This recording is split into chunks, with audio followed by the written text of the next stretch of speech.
You're reading a magazine, you come across a full-page nude photo of a girl. Is this testing whether I'm a replicant or a lesbian, Mr. Deckard? Just answer the questions, please. I've seen things you people wouldn't believe.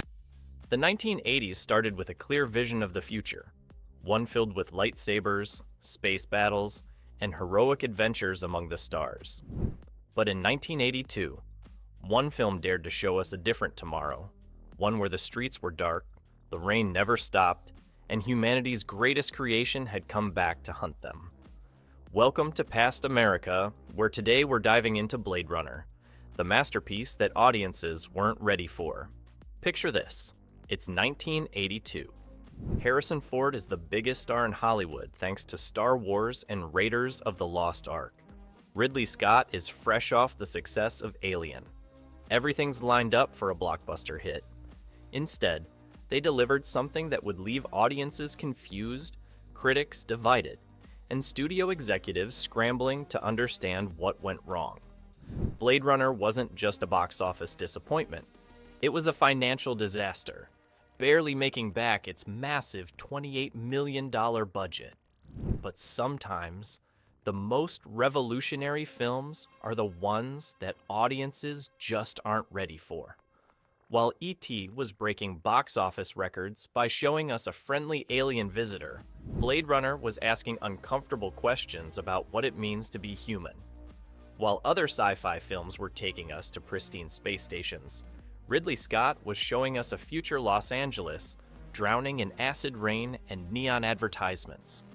The film came at a crucial turning point in science fiction cinema. The optimistic visions of the future that dominated the 70s were giving way to something darker, something that reflected growing fears about corporate power, environmental collapse, and the rise of technology. But Blade Runner didn't just reflect these anxieties, it created an entirely new visual language to express them, a language that would influence every science fiction film that followed. What's fascinating is that while the film was struggling at the box office, something extraordinary was happening behind the scenes. The creative team wasn't just making another movie. They were building tomorrow.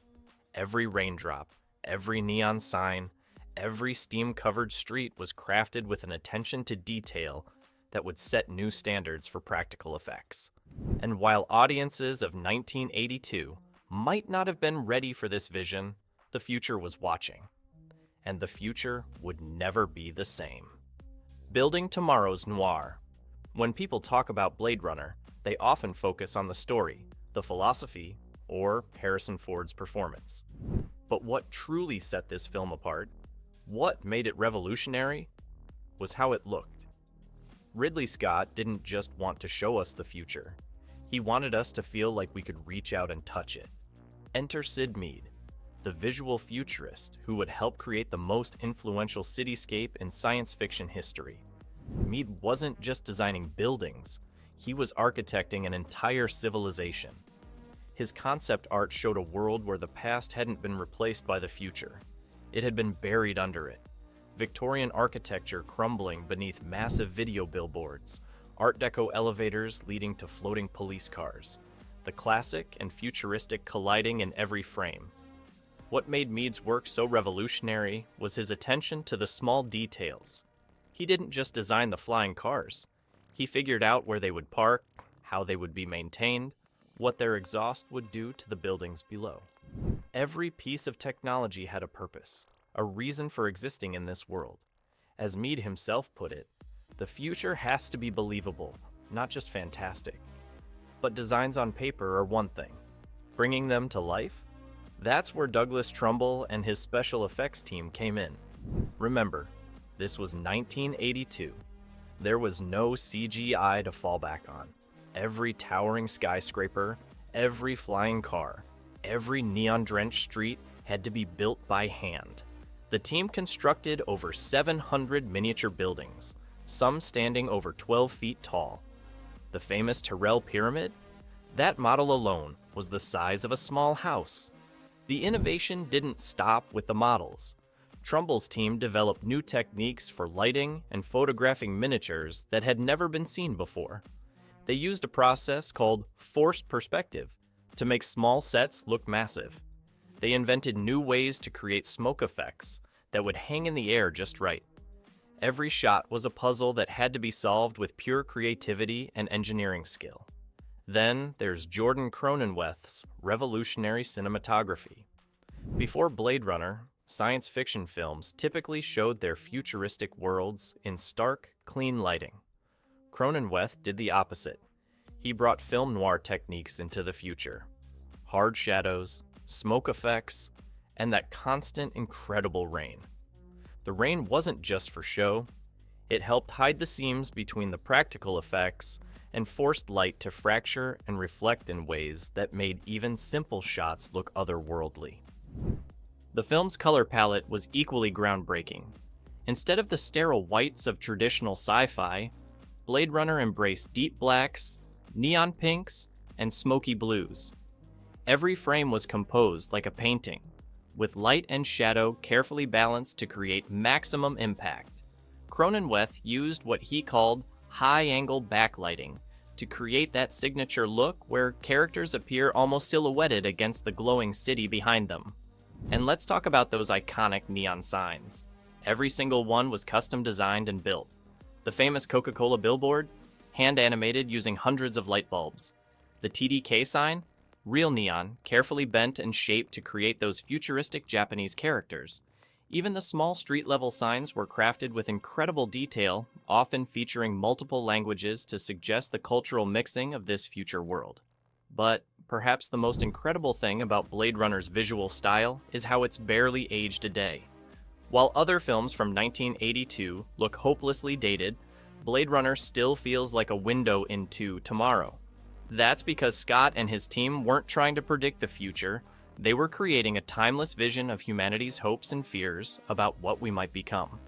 They built tomorrow's noir, and 4 decades later, we're still living in their shadow.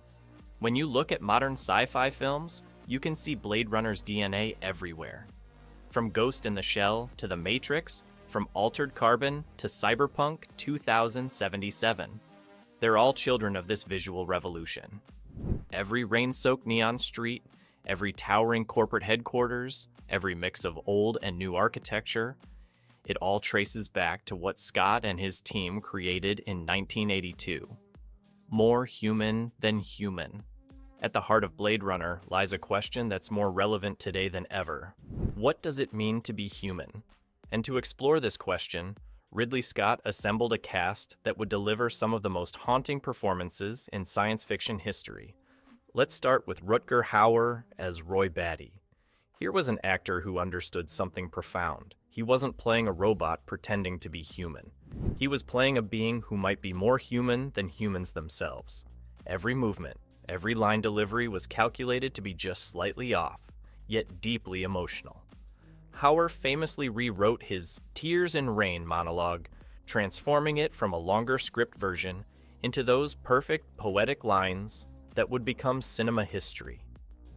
All those moments will be lost in time, like tears in rain. It's not just a death speech, it's a declaration of humanity. Then there's Harrison Ford as Deckard. Fresh off playing heroes like Han Solo and Indiana Jones, Ford gave us something completely different. A noir detective drowning in moral ambiguity. Watch his scenes with Sean Young's Rachel carefully. This isn't the confident Ford we knew from Star Wars. This is a man questioning everything he thought he knew about what makes us human. The famous retirement scenes, where Deckard hunts down replicants, aren't played as heroic moments. They're tragic, brutal, and leave our protagonist increasingly haunted. Sean Young's performance as Rachel deserves special attention. The scene where she discovers she's a replicant is a masterclass in subtle acting. Watch her face as the realization hits. Every micro-expression tells the story of her world falling apart.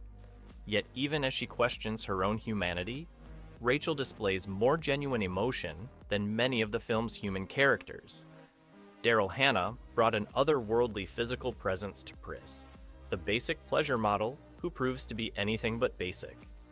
Her gymnastics background allowed her to perform many of her own stunts, creating movements that seemed just inhuman enough to be unsettling. The scene where she runs away from Deckard through the corridors of Sebastian's apartment is both beautiful and terrifying. And we can't forget Edward James Olmos as Gaff, a character who says more with origami than most actors say with pages of dialogue. His cryptic paper creations serve as a Greek chorus throughout the film, commenting on the action and raising questions about Deckard's own identity. What makes these performances so special is how they work together to blur the line between human and replicant.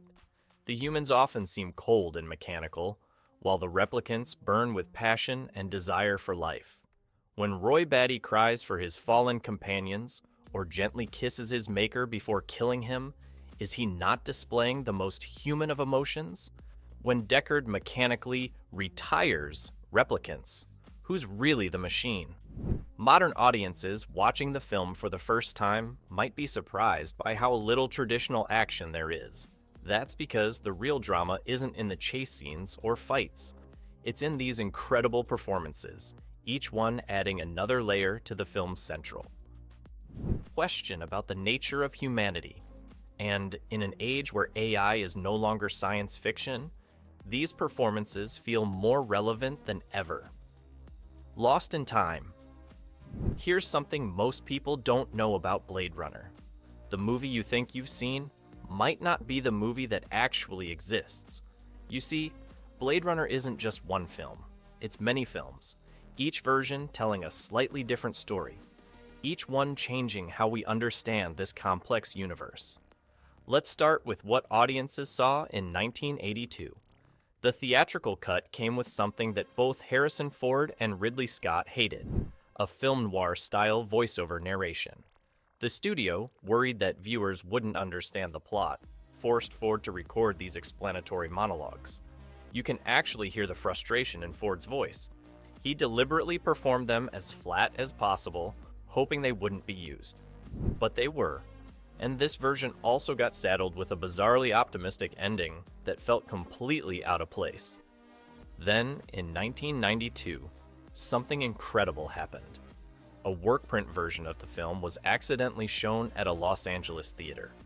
This version had no voiceover, no happy ending, and subtle differences throughout that changed the entire meaning of the story. Fans went crazy for it. This accident led to the release of the director's cut in 1992. But here's the twist: Ridley Scott didn't actually supervise this cut. While it removed the voiceover and happy ending and added the crucial unicorn dream sequence, it wasn't quite Scott's true vision. That had to wait until 2007, when the final cut was released. This is the version Scott had complete control over, and the changes are fascinating. The violence is more graphic, the visual effects are enhanced, and continuity errors are fixed. But most importantly, this version fully commits to the film's most controversial idea, that Deckard himself might be a replicant. The evidence is there in every version, but the final cut makes it impossible to ignore. These different versions don't just represent studio interference or directors' preferences, they fundamentally change the philosophical questions at the heart of the film. Is Deckard human or replicant? Is his love for Rachel real or programmed? The answer changes depending on which version you watch. It's like the film itself is a replicant with memories that might or might not be real.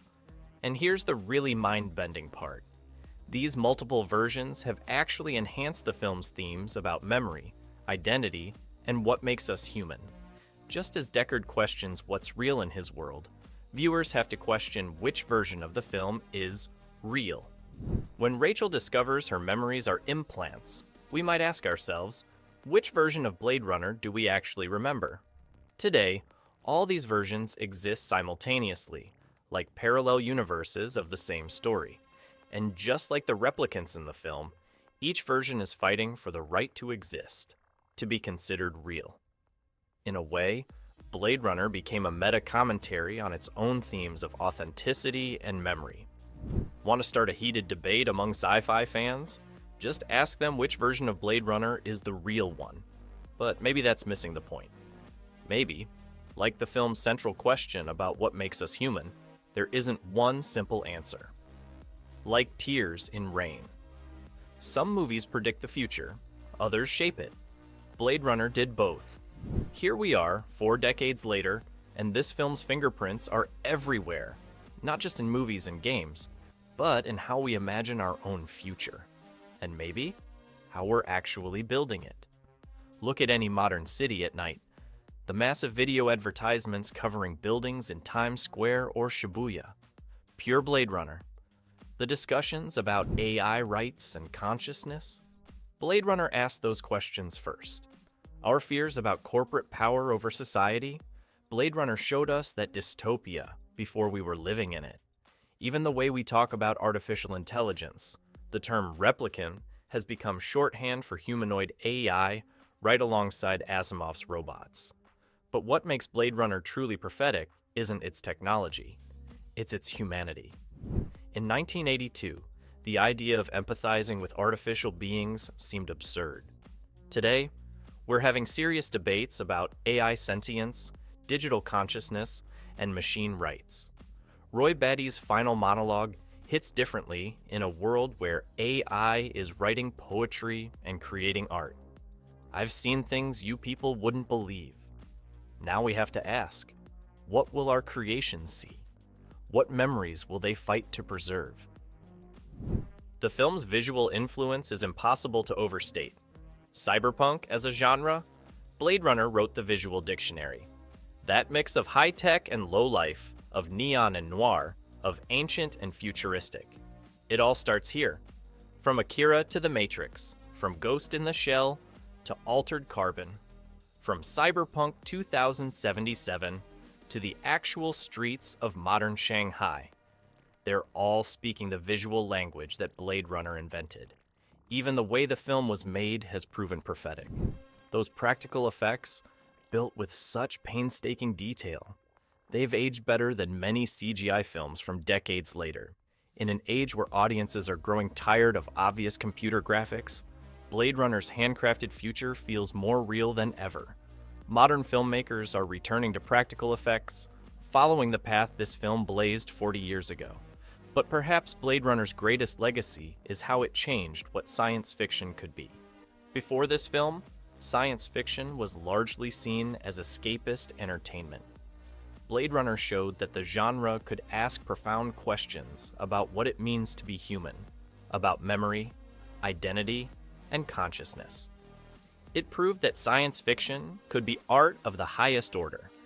Today, as we stand on the brink of an AI revolution, as our cities grow more crowded and corporate power more absolute, as the line between human and machine grows blurrier, Blade Runner doesn't feel like science fiction anymore.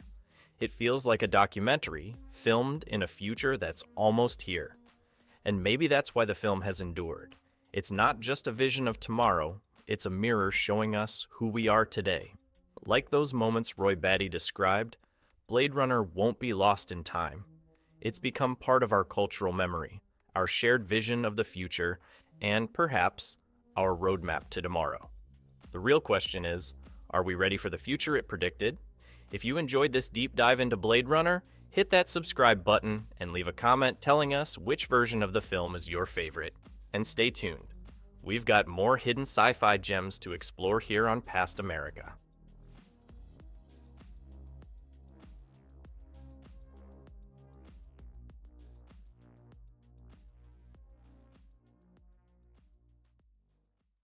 I'm talking to you! What do you say? Huh? Huh? I'm talking to you! Dead or alive, you are coming with me. We killed you! Hey, wait a minute. Wait a minute! You have the right to an attorney? What is this shit?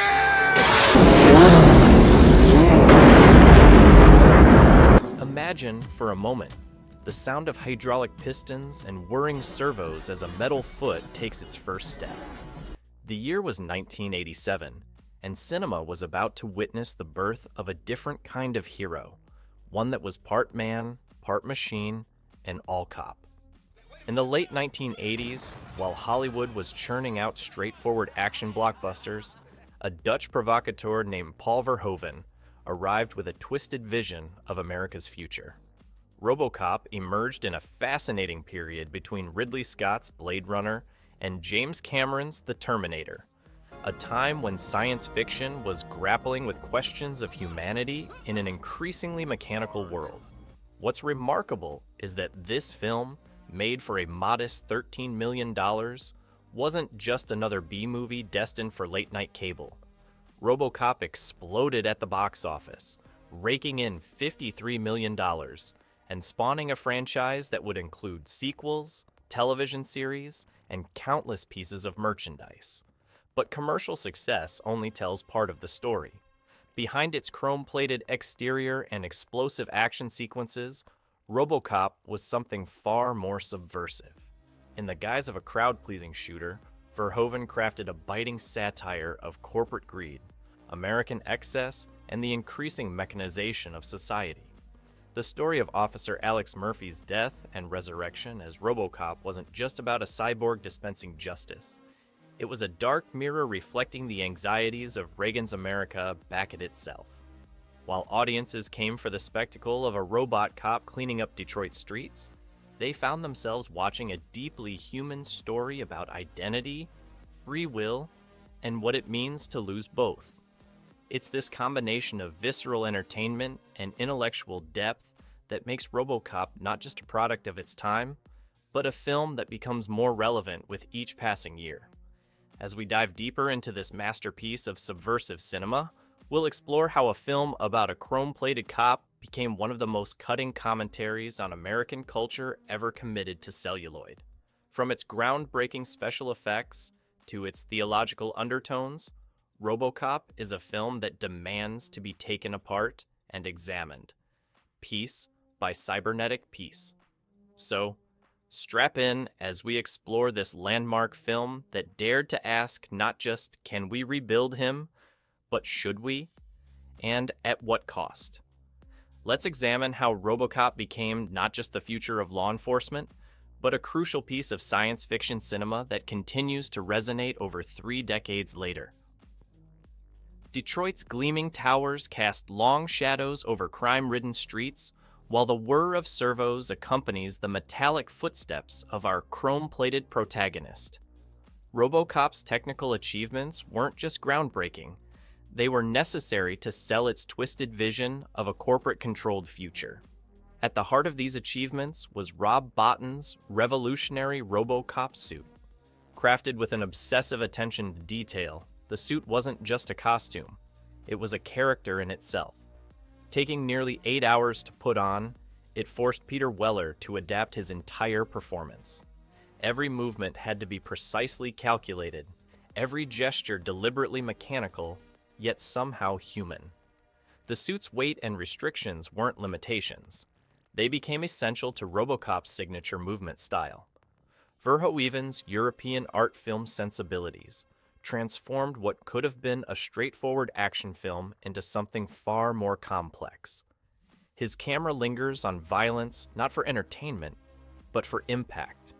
The death of Murphy isn't just shocking, it's deliberately prolonged, forcing viewers to confront the brutality rather than simply consuming it as entertainment.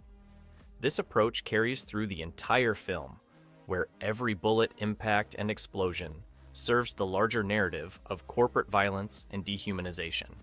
The film's visual language speaks volumes through its architecture and composition. OCP's towering headquarters dominates the Detroit skyline, a physical manifestation of corporate power looming over the city. The sterile corporate boardrooms contrast sharply with the industrial decay of old Detroit, creating a visual hierarchy that reinforces the film's themes of class warfare and corporate exploitation. Perhaps nowhere is the film's technical mastery better displayed than in the ED-209 sequences. Phil Tippett's stop-motion animation brings this clumsy, yet terrifying corporate enforcer to life. The boardroom demonstration scene perfectly encapsulates the film's blend of horror and dark humor, with ED-209's malfunction serving as both a spectacular piece of effects work and a cutting commentary on corporate oversight. The film's violence, while excessive, serves a deliberate purpose. Each graphic sequence is filmed with an almost documentary-like attention to detail. Verhoeven doesn't turn away from the carnage. he forces us to confront it. This approach transforms what could have been simple action sequences into powerful statements about the nature of violence and its role in maintaining corporate power. Even the sound design adds layers of meaning. The mechanical whir of Robocop's movements, the synthetic voice, the thunder of gunfire. Each sound effect was carefully chosen to build this world. The metallic footsteps of Robocop carry weight, both literally and metaphorically, while the artificial sounds of his voice serve as a constant reminder of his hybrid nature. Cinematographer Jost Vacano's work deserves special mention. His use of Dutch angles and low-angle shots makes Robocop tower over scenes, while POV shots through Robocop's visor create an unsettling blend of human and machine perspectives. The neon-lit streets of Detroit become a character themselves, creating a world that feels both familiar and dystopian. This technical virtuosity wasn't just showing off. It was essential to selling the film's core concept. Every practical effect, every carefully composed shot, every sound effect worked together to create a world that felt real enough to carry the weight of its satirical message. Robocop's technical achievements weren't just groundbreaking for their time. They created a template for how to use effects in service of story rather than as mere spectacle. No discussion of Robocop would be complete without acknowledging the stellar performances that gave this mechanical tale its beating human heart. At the center stands Peter Weller, whose portrayal of Murphy Robocop remains a masterclass in physical acting. What many don't know is that Weller spent months studying mime and dance under Mani Yakim to develop Robocop's distinctive movements. Every mechanical turn, every precise gesture was choreographed to suggest both machine efficiency and the lingering humanity beneath the chrome. Nancy Allen's Officer Ann Lewis breaks from the typical action movie female sidekick trope. Her Lewis is tough, capable, and refreshingly free from romantic subplot obligations. She serves as Robocop's connection to humanity, but never at the expense of her own character development. The partnership between Lewis and Murphy, both before and after his transformation, grounds the film's more outlandish elements in genuine human connection. Then there's Kurtwood Smith's unforgettable turn as Clarence Boddicker. Smith transforms what could have been a standard-issue villain into one of cinema's most memorable antagonists. His casual cruelty and businessman-like approach to crime make him the perfect embodiment of the film's themes about the thin line between corporate and criminal behavior. The scene where he mockingly reads Murphy his rights before killing him remains one of cinema's most chilling moments. Ronnie Cox rounds out the principal cast as Dick Jones, delivering corporate evil with chilling efficiency. His portrayal of OCP's senior president is particularly relevant today. The smiling face of corporate malevolence, equally comfortable in boardrooms and orchestrating assassinations. The way he switches from smooth executive to snarling villain showcases the duality at the heart of corporate power. The film's most powerful scenes emerge from the interplay between these performances. Murphy's death scene is horrifying, not just for its violence, but for the way Weller conveys Murphy's desperate humanity in his final moments. The baby food scene, where Robocop returns to his family home, achieves its emotional impact through Weller's subtle physical performance, conveying volumes of loss and confusion through minimal movement. The iconic "your move" creep moment works because Weller manages to make it both mechanical and satisfying. A perfect blend of human justice and robotic efficiency.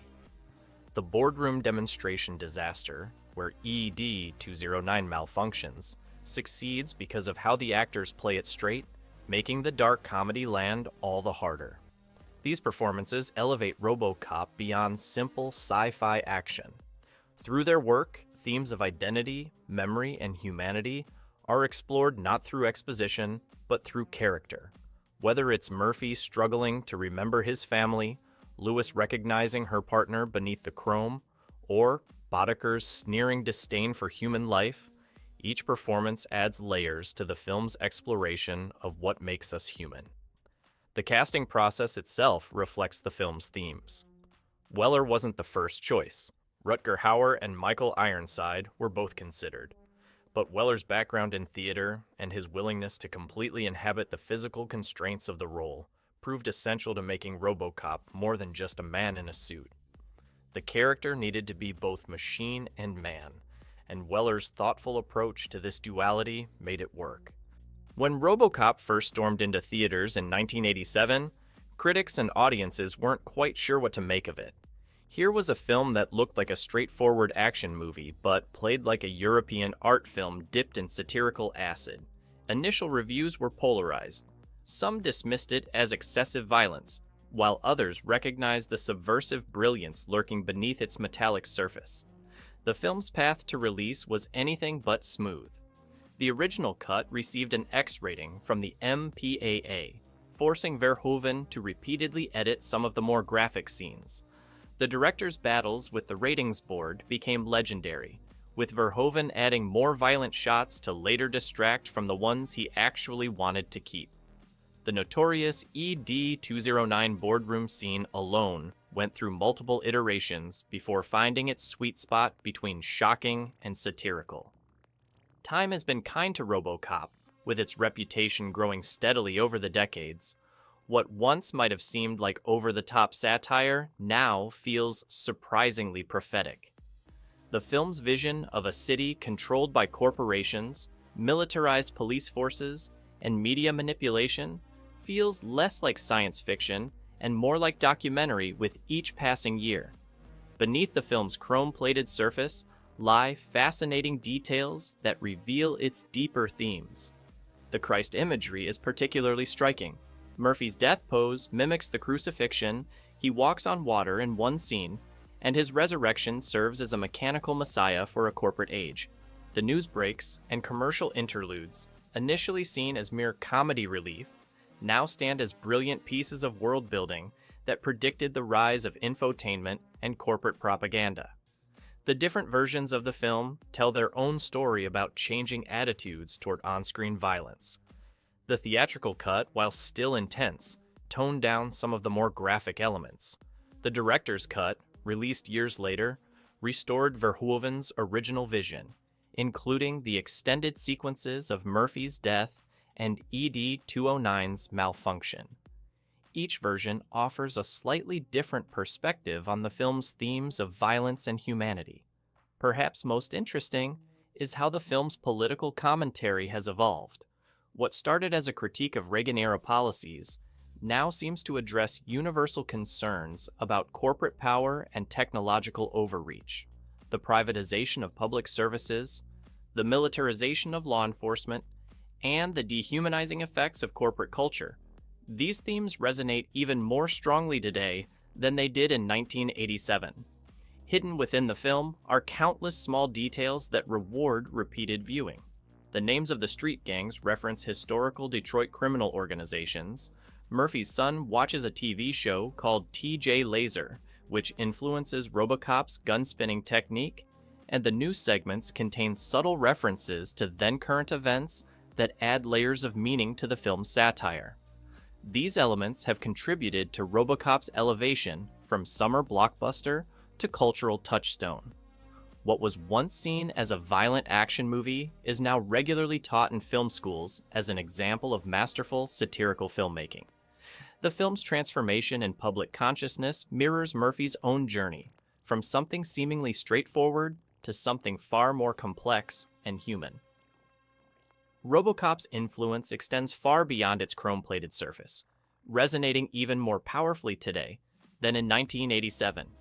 Its DNA can be found throughout modern cinema, from superhero origin stories like Iron Man to contemporary sci-fi films like Upgrade, all exploring the costs of melding human and machine. In the realm of cyberpunk, the film stands as a crucial bridge between Blade Runner's neon noir aesthetics and modern corporate dystopias. Its vision of privatized public services and corporate dominance over government feels less like science fiction and more like prophecy. When we discuss automated law enforcement, corporate surveillance, or AI ethics today, Robocop remains a touchstone for these conversations. The film's satirical elements, from media manipulation to corporate propaganda, read like a blueprint for our current reality. What once seemed like over-the-top parody now feels uncomfortably close to home. News broadcasts that blur entertainment and propaganda, corporate interests overriding public good, and the militarization of law enforcement all mirror our contemporary concerns. Most significantly, Robocop's central question about maintaining humanity in an increasingly automated world speaks directly to modern anxieties. As we navigate a reality of algorithmic decision-making and artificial intelligence, Murphy's struggle to retain his human identity despite his programming resonates more deeply than ever. The film has transcended its origins as an action movie to become a cultural shorthand for discussions about technology's role in society. Its warnings about unchecked corporate power and the dehumanizing effects of technology aren't relics of the 1980s. They're the very issues that define our current moment. In an era of advancing AI and increasing corporate influence, Robocop's message about preserving our humanity in the face of technological progress remains vitally relevant. It reminds us that in our rush to embrace the future, we must never lose sight of what makes us human. Thanks for joining me on this deep dive into Paul Verhoeven's prophetic masterpiece. Robocop continues to patrol the boundaries between man and machine, warning us about tomorrow while entertaining us today. If you enjoyed this analysis of 80s sci-fi that saw the future coming, make sure to hit subscribe. We've got more videos exploring the films that shaped our culture and predicted our present. You take the red pill, you stay in Wonderland, and I show you how deep the rabbit hole goes.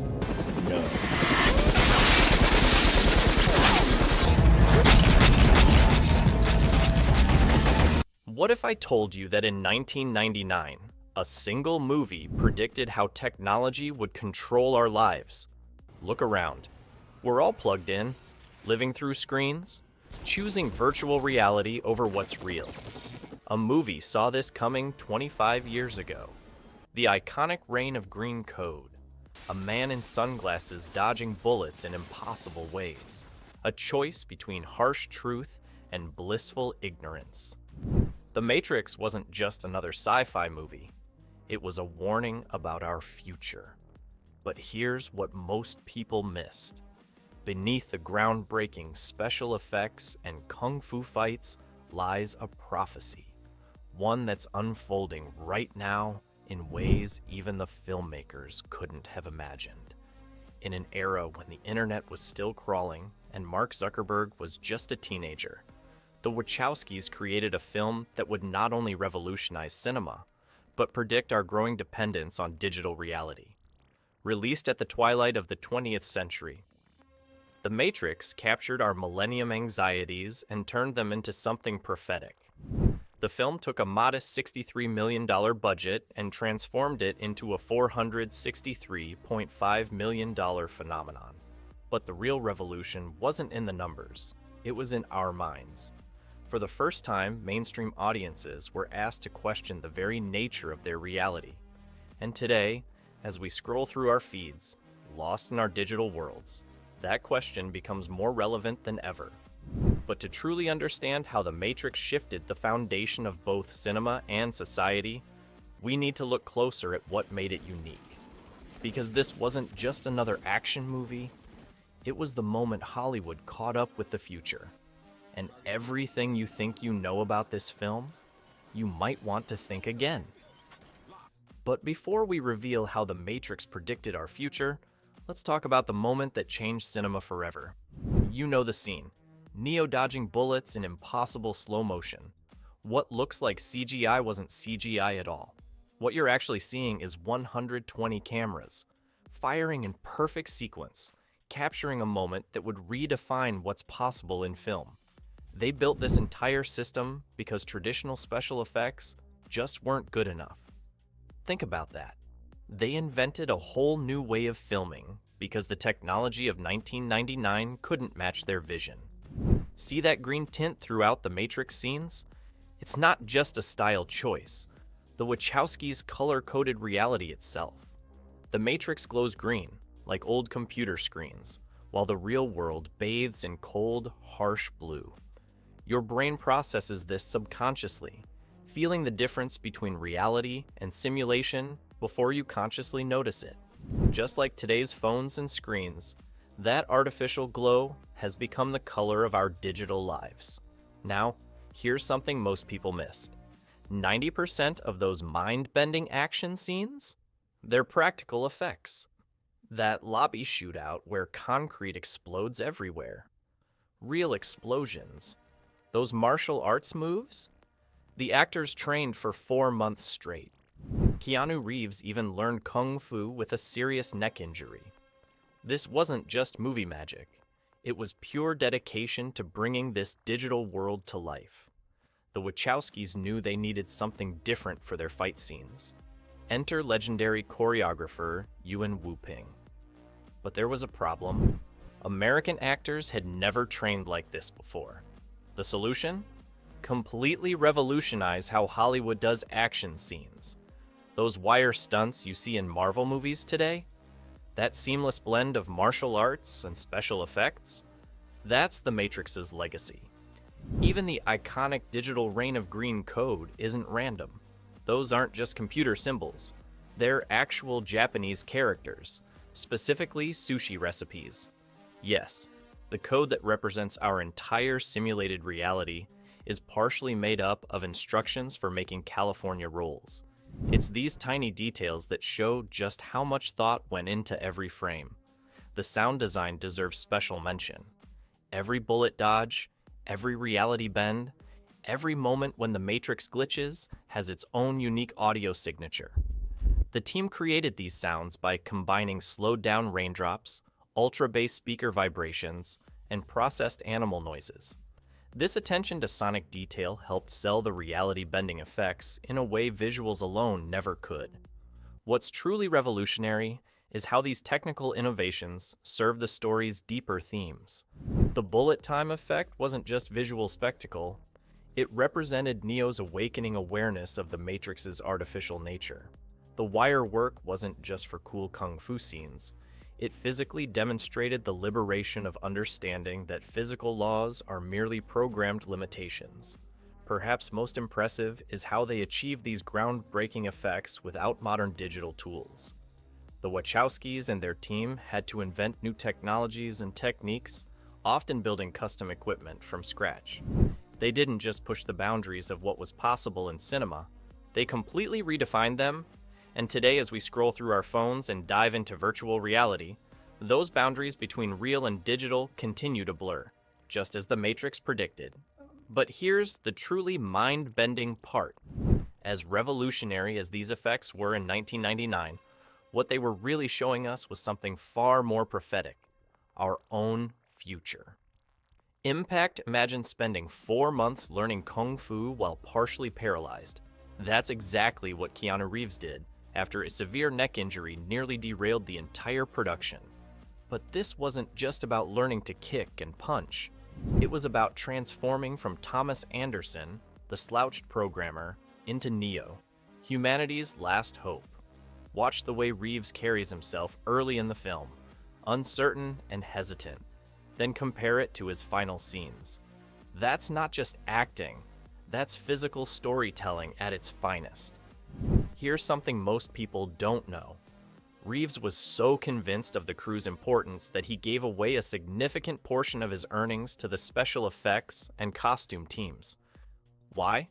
Because he understood that in The Matrix, every person behind the camera was just as crucial as those in front of it. When Lawrence Fishburne speaks as Morpheus, you're not just hearing dialogue, you're hearing prophecy. But did you know Sean Connery was originally offered the role? Imagine James Bond trying to explain the nature of reality. Instead, Fishburne brought something unique. A voice that could make you question everything while making you believe anything was possible. Watch the famous Desert of the Real scene again. The way he delivers what is real, how do you define real? It's not just philosophical questioning, it's hypnotic conviction. Then there's Hugo Weaving's Agent Smith. a performance that redefined what a digital villain could be. Weaving created Smith's distinctive speech pattern by imagining how an AI would try to sound human but not quite succeed. Listen carefully to how he says Mr. Anderson. It's almost musical, but slightly wrong, like a computer trying to understand human emotion. This was years before we had real AI assistants, yet Weaving somehow captured their uncanny valley perfectly. The casting process itself reads like a Hollywood what-if story. Will Smith was originally offered Neo, but chose Wild Wild West instead. A decision he later admitted kept him awake at night. Sandra Bullock could have been Trinity, with the script being rewritten for a female Neo. But when Carrie-Anne Moss stepped into Trinity's boots, she brought something unprecedented. A warrior who could be both deadly and nurturing, breaking action movie stereotypes about female characters. Remember that first time Neo jacks into the Construct program? The subtle shift in Keanu's expression tells the whole story. The moment when digital becomes more real than reality. Or watch Trinity's face when she whispers to Neo's apparently dead body.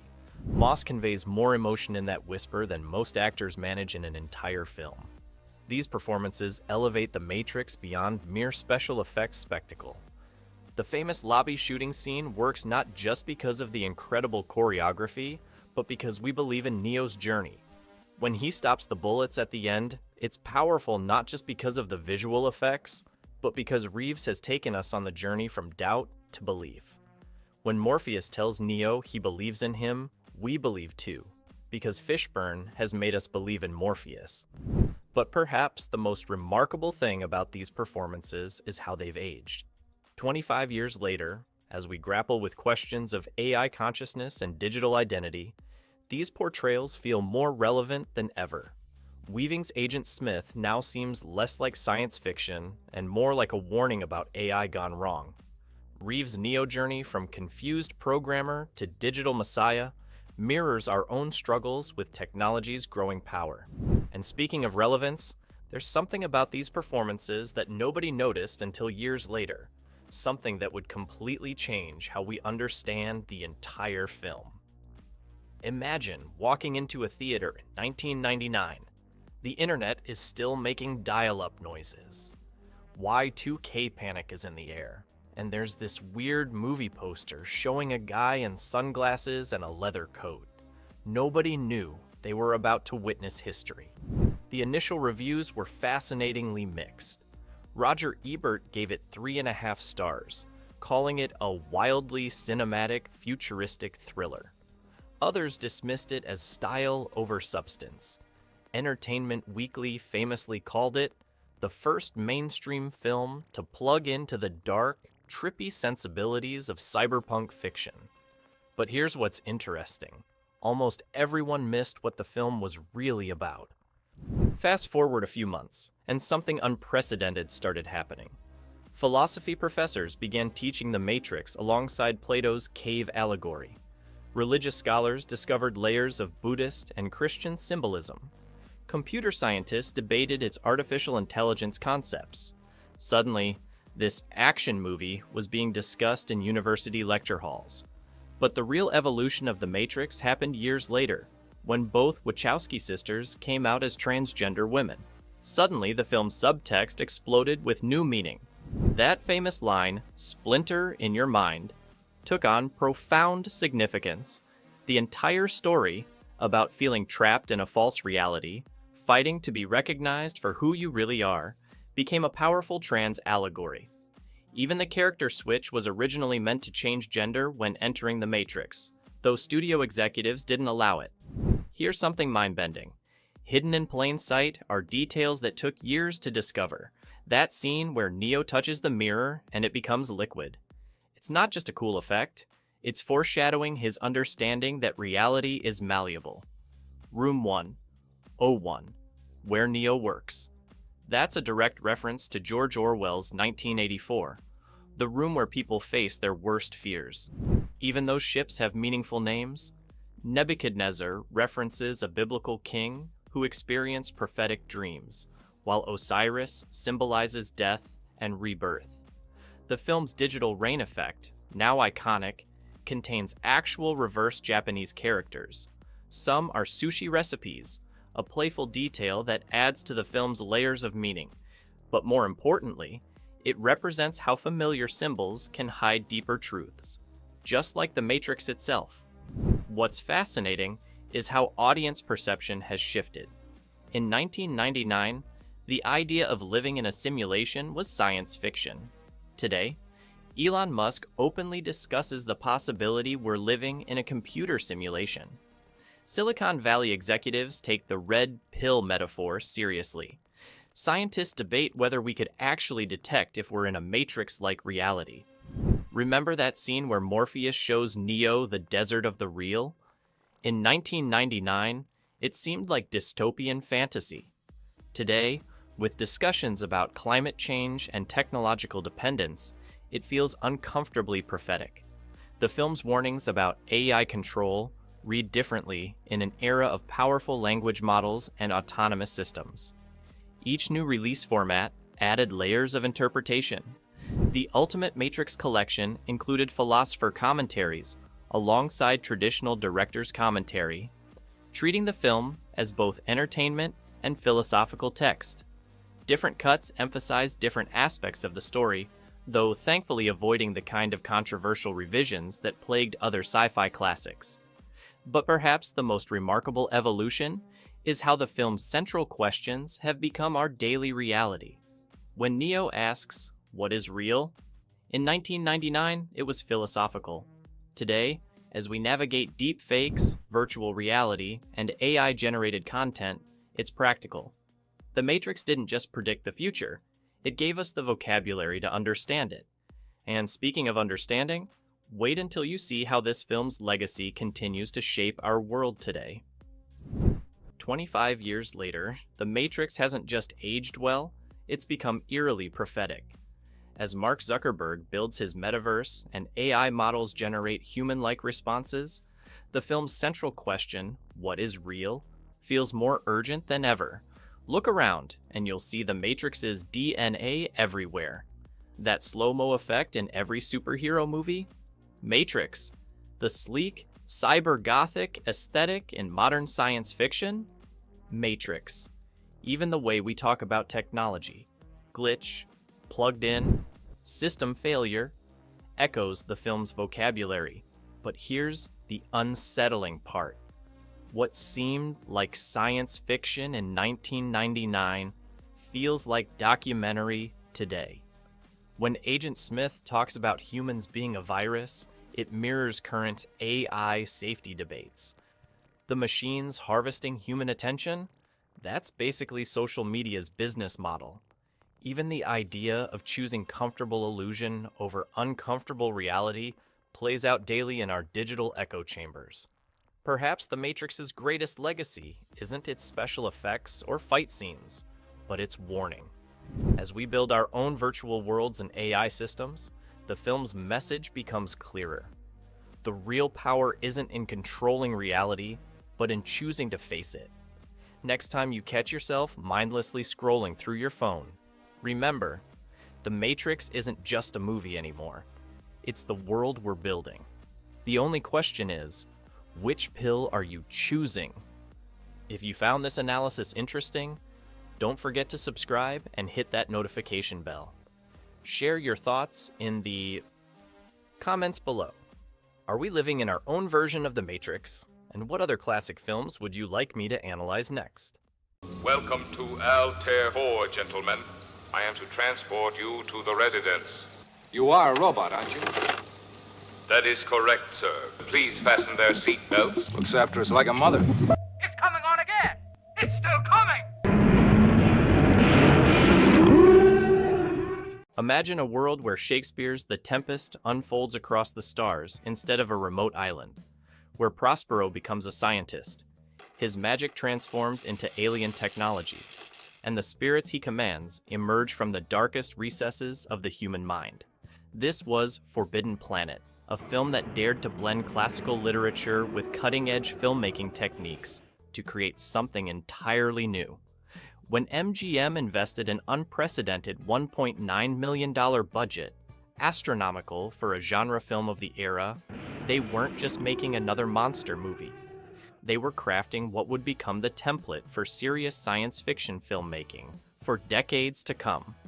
While its initial box office performance was modest, recovering its costs but hardly breaking records, its true value wouldn't be measured in ticket sales, but in its seismic influence. Forbidden Planet arrived at a pivotal moment in American culture. The post-war technological boom had delivered both unprecedented prosperity and the existential threat of nuclear annihilation. The film captured this duality perfectly, presenting a future where mankind had conquered the stars while simultaneously warning that our greatest enemy might be the darkest corners of our own subconscious. This central thesis, that advanced technology without equivalent psychological evolution leads to destruction, wasn't just provocative in 1956. It remains hauntingly relevant today. As that flying saucer touches down on the distant world of Altair 4, we're not just witnessing the beginning of a film, but the birth of modern science fiction as we know it, a genre that would use the stars to examine the human condition and ask not just what exists beyond our world, but what lies within ourselves. The moment the invisible monster begins attacking the C-57D's crew, rendered only through footprints appearing in the dust and the frantic firing of laser pistols into empty air, remains one of the most ingenious special effects solutions in 1950s cinema. This scene exemplifies what made Forbidden Planet a technical marvel that forever changed science fiction filmmaking. At the heart of the film's revolutionary approach was its groundbreaking musical score. Lewis and B.B. Barron created what they called electronic tonalities, completely abandoning traditional orchestration for custom-built circuits and magnetic tape manipulation. The otherworldly sounds they produced weren't just background music. They were an integral storytelling element that conveyed both the wonder of alien technology and the menace of unleashed psychological forces. MGM, uncertain how to classify this unprecedented audio experience, credited it as electronic tonalities rather than music, making it ineligible for Academy Award consideration despite its innovative nature.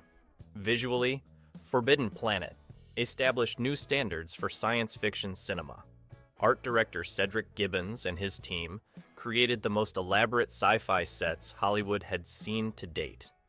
The Krell Laboratory, with its vast perspective of receding arches suggesting infinite power and knowledge, remains an iconic image. These sets were complemented by meticulous matte paintings that expanded the scope of Altair 4 beyond what physical construction could achieve. When Dr. Morbius demonstrates the Krell's plastic educator device, lighting up his brain in glowing relief, audiences witnessed special effects that served the story's intellectual ambitions rather than merely providing spectacle. The film's most recognizable technical achievement was Robbie the Robot, a completely functional 7-foot-tall mechanical marvel that cost approximately $125,000, nearly $1.3 million in today's dollars, to build. Unlike previous movie robots that were clearly actors in stiff suits, Robbie featured intricate moving parts, flashing lights, and a distinctive voice. His complex design allowed for remarkably fluid movement, making him the first robot character in cinema with a distinct personality. Robbie wasn't just a prop, he was a cast member who would go on to appear in numerous other films and television shows. Forbidden Planet was also among the first major science fiction productions to utilize CinemaScope with Eastman color, abandoning the restrictive black and white format that had dominated the genre. This widescreen presentation allowed director Fred McLeod Wilcox to showcase the alien landscape in rich, saturated colors that enhanced both the beauty and strangeness of Altair 4. The scene where Commander Adams and Altera stand before the vast Krell complex demonstrates how the film used this expanded visual canvas to emphasize humanity's smallness against the backdrop of cosmic wonders. Perhaps most impressively, Forbidden Planet accomplished all this without the benefit of a specialized effects studio. MGM's in-house team, led by A. Arnold Gillespie Warren Newcomb and Irving G. Reese created effects that would influence generations of filmmakers working with far more advanced technology. When the ID monster finally becomes partially visible, outlined in animation overlaid onto the live action, the technique was so effective that similar approaches would be used decades later in films like Predator, 1987. The haunting sequence where Dr. Morbius leads Commander Adams through the Krell complex, activating ancient machinery that has run continuously for millennia, showcases Walter Pidgeon's masterful performance. As Morbius, Pidgeon creates a character of towering intellect and equally massive blind spots. A scientist so consumed by knowledge that he fails to recognize the danger within himself. Walter Pidgeon's portrayal of Dr. Edward Morbius stands as one of science fiction's most complex antagonists. Drawing on his distinguished career in dramatic roles, Pidgeon brought gravitas to what could have been a one-dimensional mad scientist. His Morbius is Shakespeare's Prospero reimagined as a 23rd century intellectual filled with contradictions. Loving, yet controlling. Brilliant, yet tragically flawed. Pidgeon's restrained performance communicates volumes about Morbius's isolation and the corrupting influence of unlimited knowledge. When he delivers the chilling line explaining the Krell's fate, "In a single night, they were gone forever," his quiet delivery makes the extinction of an entire civilization all the more devastating. Anne Francis's Altera, Alta, represents a fascinating evolution of the naive, innocent character. As Morbius's daughter, raised in isolation on Altair 4 with only Robbie and her father for company, Francis brings both vulnerability and strength to a role that could easily have been reduced to mere romantic interest. The scene where she innocently swims naked, implied rather than shown per 1950s standards, and fails to understand Commander Adams' discomfort perfectly captures her character's unusual upbringing. Frances plays Alta's awakening to both human emotion and her own powers of choice with remarkable subtlety, creating a character journey that parallels Miranda's in The Tempest while adding mid-century psychology to the mix. Perhaps most surprising to modern viewers is Leslie Nielsen as Commander Adams, the straight-laced spaceship captain who serves as our protagonist. Decades before his reinvention as a comedy star in films like Airplane and The Naked Gun, Nielsen delivered a performance of earnest authority. His Commander Adams embodies the film's moral center, rational, duty-bound, but ultimately humane. Nielsen brings particular depth to the scene where he confronts Morbius about the deaths of the previous expedition, balancing military determination with genuine intellectual curiosity. The unseen monster from the EID represents the film's most innovative character, an antagonist born from subconscious desires rather than alien biology. This invisible force, eventually revealed to be the physical manifestation of Morbius's own repressed jealousy and possessiveness, transformed how science fiction films could present their threats. The monster's attacks create some of the film's most memorable sequences, particularly when the crew attempts to capture its outline by firing energy weapons into the air around its footprints. This psychological dimension elevated Forbidden Planet far above its contemporaries, introducing Freudian concepts to mainstream science fiction. The mysterious Krell, though never seen on screen, function as a crucial narrative element. Through Morbius's exposition about this vanished civilization, millions of years more advanced than humanity, the film explores themes of technological hubris that continue to resonate today. The scene where Morbius demonstrates the Krell's matter fabricator, capable of creating anything imaginable instantly, showcases both the wonder of their achievements and foreshadows the danger of such power without corresponding wisdom. What makes these performances particularly impressive is how they transcend the typical constraints of 1950s genre films. Each character serves the film's deeper examination of human psychology and our relationship with technology. When Commander Adams finally forces Morbius to confront the truth that the monster is an extension of his own subconscious, the scene plays out with the dramatic weight of classical tragedy. This synthesis of thoughtful characterization with science fiction concepts created a template that would influence everything from Star Trek to 2001, A Space Odyssey.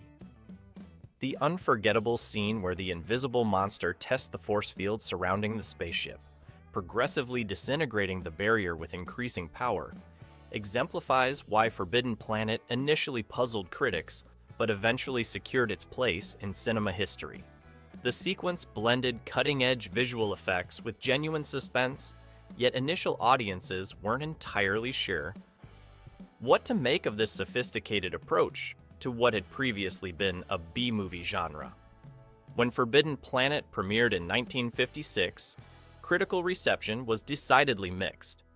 Many reviewers, accustomed to sci-fi as simple monster movies or thinly veiled Cold War allegories, didn't quite know how to categorize this ambitious blend of Shakespeare, Freudian psychology, and space exploration. The New York Times called it an elaborate scientific fiction film, but questioned whether its intellectual material might be a bit difficult for the average fan. Variety, while praising the technical achievements, described it as heavyweight science fiction that might be too complex for general audiences. The film's Freudian elements, particularly the concept of the monster from the id, represented a psychological sophistication rarely seen in science fiction of the era. While these ideas are now recognized as groundbreaking, they initially contributed to the film's perception as an oddity rather than a breakthrough. Many viewers were unprepared for a science fiction film that asked them to contemplate the dangers of the subconscious mind, rather than simply featuring aliens or mutated creatures. Forbidden Planet would experience a fascinating evolution in its critical reputation. By the late 1960s, with the emergence of Star Trek and more intellectually ambitious science fiction, critics began reassessing the film. Its reputation grew steadily through repertory screenings and television broadcasts, particularly as its influence on later works became increasingly apparent. What had once been considered too heavy for the genre was eventually recognized as the film that helped science fiction mature into a vehicle for serious ideas. Several versions of the film have circulated over the years, with subtle differences in scenes and running time contributing to its mystique. The original theatrical cut ran approximately 98 minutes, while various television versions sometimes included slightly different takes or edits. These variations became the subject of fascination among dedicated fans, who would debate the merits of different versions long before the era of director's cuts and special editions. Among the film's fascinating hidden details is the original conception of the Krell. Early designs actually depicted these advanced aliens as physical beings, before the filmmakers made the inspired decision to never show them at all, letting the audience's imagination fill in the gaps. Another little-known fact involves the film's connection to The Wizard of Oz. Some of the electronic components used to create Robbie the Robot were reportedly salvaged from the mechanism that operated the Tin Man's heart in the 1939 classic, creating a literal connection between two landmark fantasy films. Perhaps the most intriguing production detail concerns the Baron's groundbreaking electronic score. The husband and wife team created their electronic tonalities by essentially overloading custom-built circuits until they were on the verge of burning out, recording the unique sounds produced during this process of circuit death. This innovative approach meant that many of the sounds in the film could never be exactly reproduced, as the circuits that created them were destroyed in the process. By the 1990s, Forbidden Planet had completed its journey from misunderstood oddity to recognized masterpiece, with the Library of Congress selecting it for preservation in the National Film Registry in 2013. This evolution in perception mirrors the film's own themes about progress and understanding, a fitting legacy for a work that challenged viewers to think more deeply about both outer space and inner psychological space. The awe-inspiring sequence of the Krell's vast underground machinery, stretching to the horizon in perfect geometric patterns, remains one of cinema's most visually striking depictions of advanced technology. This scene epitomizes why Forbidden Planet continues to resonate nearly 7 decades after its release. Gene Roddenberry openly acknowledged Forbidden Planet as a primary inspiration for Star Trek. The parallels are unmistakable. A disciplined crew exploring strange new worlds in a vessel designed for scientific discovery, encounters with advanced civilizations, and storylines using space to explore human psychology. From ship communication devices prefiguring communicators to the concept of a prime directive, Star Trek built upon the foundation Forbidden Planet established. The film's influence extends throughout modern science fiction. James Cameron's Avatar echoes the dangers of human technology threatening alien paradise. Christopher Nolan's Interstellar continues using space exploration to examine human psychology. Even Star Wars, with its blend of technology and mystical forces, owes a debt to Forbidden Planet's integration of science and the seemingly supernatural. Robbie the Robot established a template for AI characters that persists today. Unlike menacing robots in earlier films, Robbie was helpful, ethical, and possessed a distinct personality. Characteristics influencing countless AI portrayals from C-3PO to modern creations in Her or Ex Machina. His programmed inability to harm humans established ethical dimensions of AI that remain central to contemporary science fiction. Most prophetic was the film's warning about technology outpacing psychological development. In our era of social media algorithms, military drones, and emerging AI, Forbidden Planet's central thesis, that technology amplifying human flaws leads to disaster, feels increasingly relevant.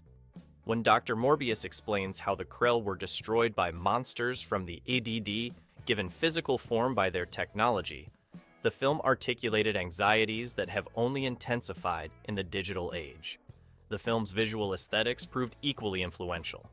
The clean, modernist design of the C-57D spaceship rejected rocket ships common in earlier sci-fi, establishing a visual language influencing everything from 2001, A Space Odyssey, to Alien.